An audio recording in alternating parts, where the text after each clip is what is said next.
बिस्मिल्लाहिर्रहमानिर्रहीम। पहले वक्तों में एक अरबी ने अपनी बीवी को तलाक दे दी। कुछ लोग इसके पास पूछने और सबब मालूम करने आए कि इसने तलाक क्यों दी। वो कहने लगा कि वो अभी इद्दत में है, अभी तक वो मेरी बीवी है, मुझे इससे रजू का हक हासिल है।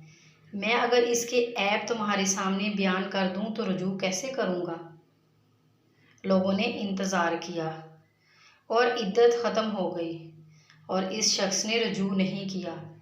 लोग दोबारा इसके पास आए तो इसने कहा, अगर मैंने अब इसके बारे में कुछ बताया तो ये इसकी शख्सियत मसख करने के मुतरादिफ होगा और कोई भी इससे शादी नहीं करेगा।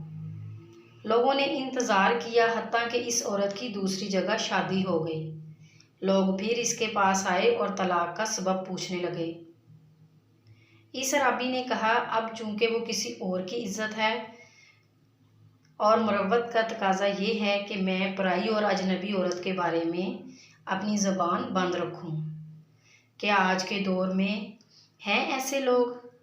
बल्कि कहीं रिश्ता होने लगे तो बेशुमार गलतियां निकाल कर बता देते हैं और तलाक देने के बाद किसी हरामखोर आमिल के पास जाकर जादू करवा देते हैं कि मैं देखता हूँ कौन करता है तुमसे शादी।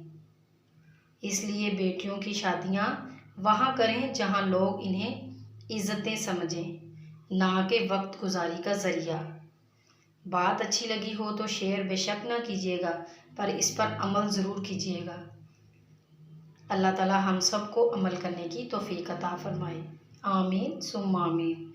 मज़ीद अच्छी सी वीडियोज़ के लिए हमारे चैनल को सब्सक्राइब करें, लाइक करें और शेयर करें।